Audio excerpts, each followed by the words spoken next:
After being seriously injured by Curtis, Parker was brought back to Harvey's thatch cottage, where he was in a coma. The unconscious Parker had a nightmare in which he dreamt that I was being tortured by stray beasts and asked for help. Parker woke up from his nightmare and jerked up, calling my name. Suddenly, Harvey held him down. "Don't move. If you do, the wound will open." At this point, Parker excitedly tells Harvey that I'm going to save Turnip, and Harvey hit the nail on the head when he pointed out that you can't beat a four-striped wandering beast. Parker looked down, tearfully berating himself for not protecting me. Suddenly Puck's head snapped up as he remembered that there was one other person in Beast City who could save me. The camera switches to the Leopard King's castle in Beast City, and there are two men and a woman in the back garden. The woman lay leisurely on an animal skin, surrounded by two men attentively serving the. Parker came running in from outside, looking very familiar with the place. The woman stood up sharply at the sight of Parker and anxiously inquired what was the matter with him. Parker commiserated. "Mom, help me. Someone has taken my female." The woman asked anxiously, "My good boy, what's the matter? Who beat you up? You don't even recognize your mother." Parker started to tattle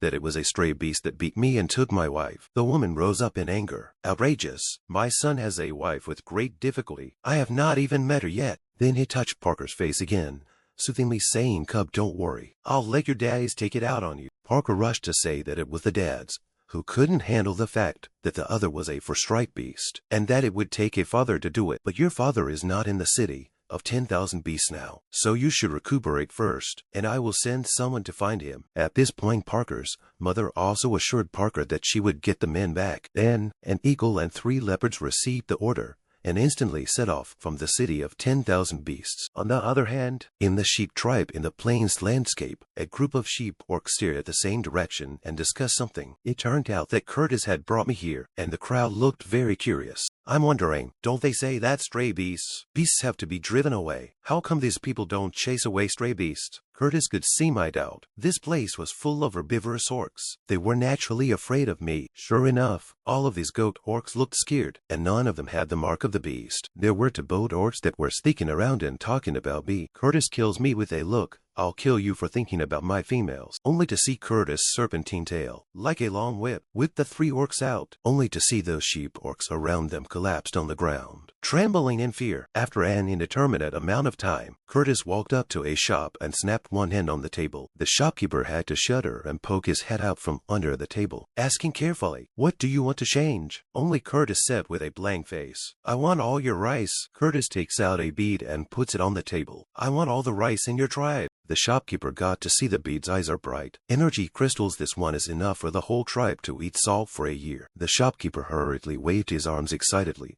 towards the clan to get all the rice out. "I'm amazed that this little bead can be traded for an entire tribe's rice." It took a long time for the whole tribe to gather for bags of rice. So it seems that farming is really difficult. Curtis was sweet enough to ask me if there was anything else I wanted, but I wasn't in good shape. At this moment, I suddenly felt very dizzy. The signal reception failed, and the next second it died straight away. Luckily, Curtis was quick to catch me and hurriedly shouted, "What's wrong with you?" At this moment, I only felt the sky spinning, and within a moment I completely passed out. When I opened my eyes again, I was lying on an animal skin. Suddenly I heard the sound of someone talking outside and Saturday up violently. "How do you take care of the females? If you don't send them in, they will die of sickness." An old goat orc is pointing at Curtis. Seeing this, I rushed out to relieve Curtis. I'm fine, I'm fine." Curtis saw me, rushed over, and said gently, "Why, how do you feel when you wake up?" When Uncle Yen heard that it was too cold last night, he blamed Curtis for not even covering me with the animal skin. Then he said to me, "Don't be afraid, little female. I will teach him a lesson for you, so that he will not dare to trample on you in the future." I was speechless at this point. The females in this world are so delicate. I'm just hypoglycemic. The old goat brought me a bowl of ginger soup and told me to speak up if I felt sick. They snake beasts don't have a heart for females. Hearing this, Curtis, who was lying down for no reason, looked innocent. At this point, I was actually thinking of asking the old goat man for some medicine for flavoring. I asked the old goat man for star anise, cinnamon, and chili, and the old goat man didn't say no. The old goat man looked at Curtis and perceived that he did not seem to be looking this way. Then the old goat man, meaningfully, patted my hand and said, "Don't be afraid." At this point my mind went blank, and I was very curious as to what this meant. Then Curtis picked me up in a princess hug. "White, you're better, so let's go back." Waiting, the old goat man called out to Curtis, and then handed him a packet of salt, explaining that he should remember to salt his roast. Curtis repeated the old goat man's instructions as he had been told, what with the animal skins to be covered with salt. Watching Curtis and the two of them walk away, the old goatman didn't know what was going on in his mind. Suddenly the old goatman turned his head and said to the orc under him to tell the patriarch to raise black smoke. Within moments, thick black smoke rose from the sheep tribe, which happened to be seen by an eagle. It turned out that the black smoke was a sign that the female had been captured, and that this hawk orc was the one that Puck's mother had sent out to find me. And with him were 3 leopard clan orcs, who were already preparing to come towards the goat clan at this time. Curtis was holding me in his arms at this point, walking home, and my stomach was screaming at this point. Curtis gently asked me if I was hungry. I grumbled inwardly. "It's been afternoon and I haven't had a meal. Can I not be hungry?" Curtis put me down and handed me the rice.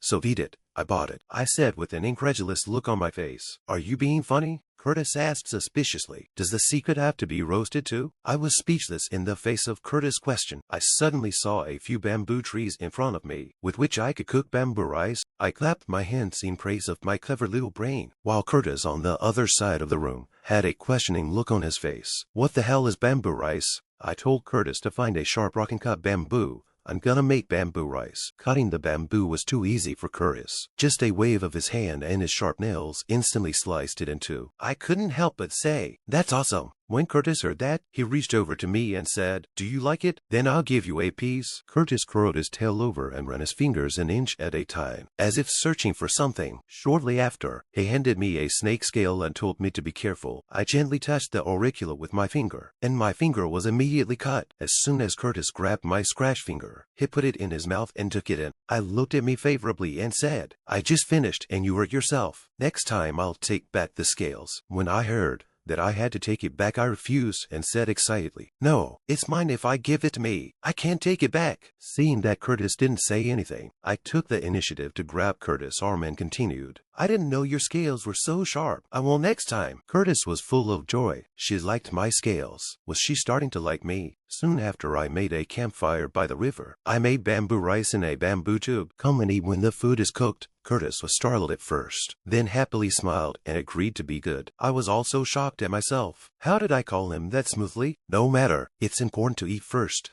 I leaned over to get the bamboo tube from the fire, and unfortunately got burned on the. I put my burnt finger to my mouth to cool it down, and it almost made me cry. Curtis suddenly appeared from behind me, clinging to my back. My face instantly blushes. Curtis broke the bamboo tube open with a quick scratch of his fingernail, and I was happy to eat the bamboo-scented rice. It's almost dark and Curtis wants to continue on his way. I heard it was getting dark and dropped my bamboo tube in fear. How am I going to hide tonight? But the next moment, I saw Curtis with a bag of rice over his left shoulder and a bamboo tube over his right shoulder. I just couldn't help puffing and then laughing out loud. Curtis asked with a confused look on his face, "What are you laughing at? What's wrong with me?" I just laughed and said it was nothing, and I really didn't dare to make fun of him blatantly. Curtis couldn't help but touch my face as he watched me smile like a flower. Curtis says there's too much stuff to hold and it'll make you uncomfortable. Sit on my arm. And so it was that I Saturday on Curtis' strong arm, and Curtis carried me, trailing his big tail as he wandered through the enchanted night. Today is the 3rd day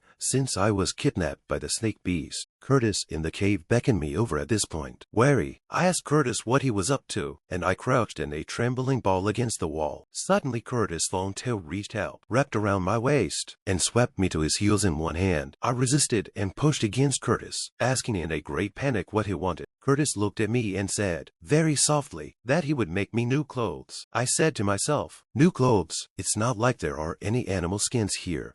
Suddenly I thought of something. He's going to make me clothes out of snake mold. But that's for a mate. He's not going to couple up with me, is he? Thinking of this, I quickly waved my hand and refused. No, no, no, I'll just wear this. Then I thought to myself, that snakeskin, let alone wearing it, just thinking about it gives me goosebumps. Suddenly there was a flash, and Curtis had ripped my shirt from the back and thrown out. I first closed my eyes in fear and screamed, "Rogue snake!" actually stripping me of my clothes. Then I felt another pang of aggression and hugged myself tightly and bawled. Seeing this, Curtis came up and put his arm around my shoulders and asked gently, "Did I hurt you?" Curtis couldn't help but explore for a while, and couldn't help but inwardly sigh at how soft the females really were. Immediately after, I suddenly broke free and fell on the ground. This rogue snake actually touched me blindly. Curtis shouted at me to get up, and I angrily refused not to. How could I get up in this condition? At this point I blushed with shame and turned my head to see Curtis' reaction. Curtis coaxed gently, "I'm not touching you anymore. Get up," I said with tears in my eyes. "How am I going to get up when you've lost my clothes?" Curtis stepped forward and held out his hand and said, "It's okay. I'll make you a new one." I shrank in fear as I looked at Curtis' outstretched hand. I just heard Curtis say, "Don't you want it? Even if you don't want it, it's fine to be naked. You won't catch a cold like you would in wet clothes." I was shocked to hear Curtis' words. How could I be naked? Then I snapped to my feet and said to Curtis, "You might as well make me new clothes." Curtis was startled at first, but then he actually leaned over and stared intently at me below my neck and above my belly button. Curtis was staring at my naked upper body in a serious way, looking and actually going for it. Luckily, I was quick on my feet and smacked Curtis' salty hand away. I roared with fire and anger, clenching my little fists. "Rogue beast! You rogue snake!" Immediately after that, I asked Curtis angrily if he was still making clothes or not. Curtis smiled very gently and said, "Wait a moment." It wasn't long before Curtis took out a piece of the snake's mold and drew me a picture of its size. Curtis then simply scratched with his fingernails and the new dress was ready. I tried it on and thought it was a little loose,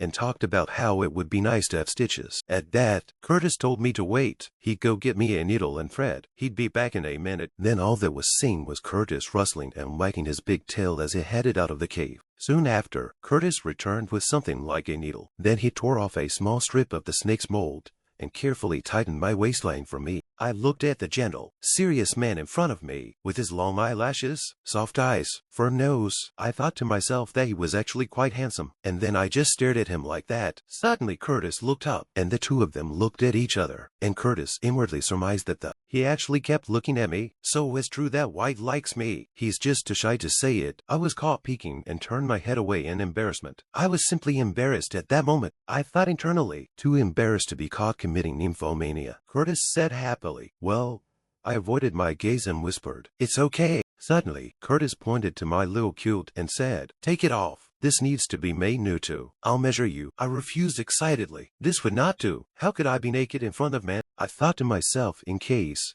he finds the lower half of his body amusing and pokes it with his hand again, that would be a big deal. I then said, with a bemused look on my face, that a looser skirt would be better, and that tight skirts were inconvenient. Suddenly my mind was in turmoil. The snake beast mold was for its mate. Now this, how could I get rid of it later? In a short time Curtis had made a bustle dress, which looked very fine. Then Curtis handed me the dress, and at this point I was very hesitant. After a long time, I had a mental struggle and decided to take it. I looked radiant in my snake mold piece, except for a small breeze that frowned my bum a bit as the skirt blew by. I blushed a little in shame. It was kind of cool. It was so insecure. Then I gestured a triangle with my hand and said I wanted one more small one.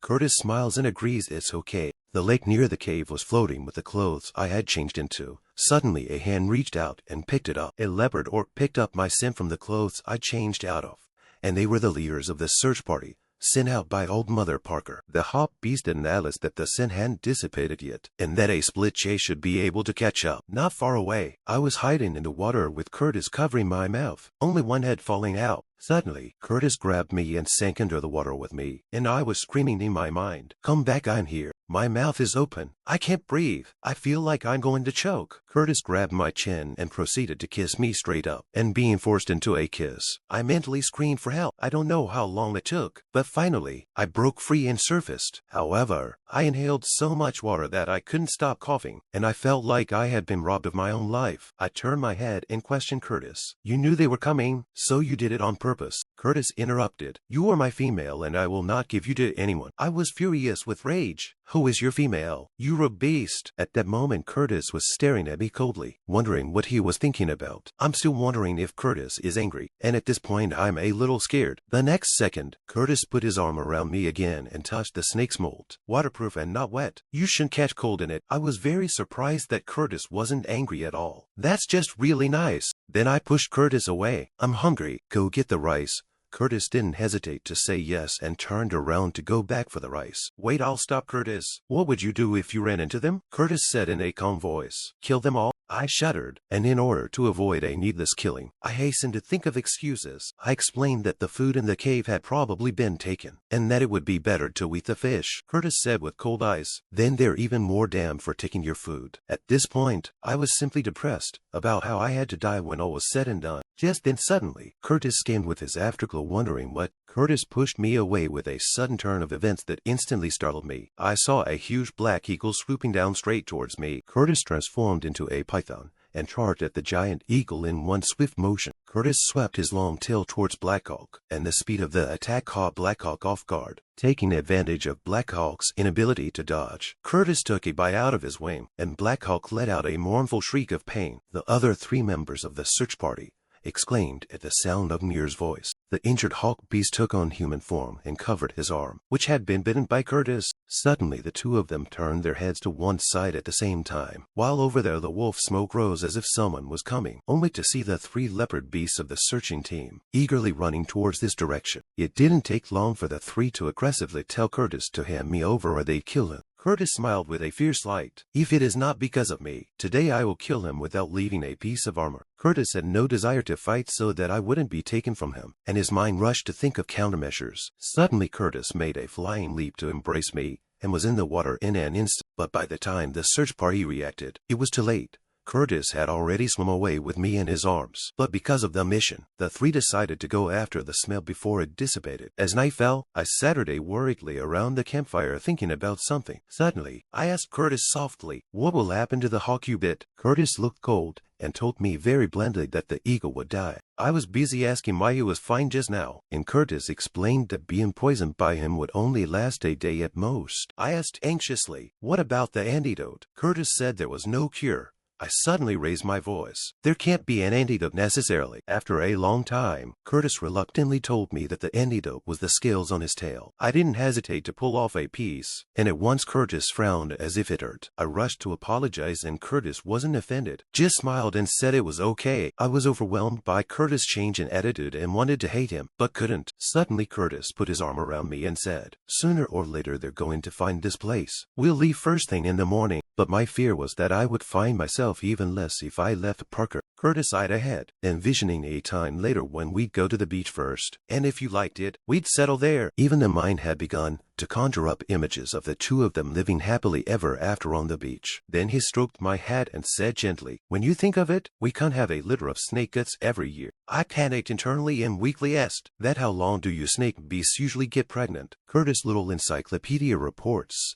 that food is sufficient for 30 days, double the time if the cold season. In my mind, I thought that this date is calculated. I have not dared to think further, because the sight of a swarm of snakes encircling them is already in the mind's eye, and it's terrifying.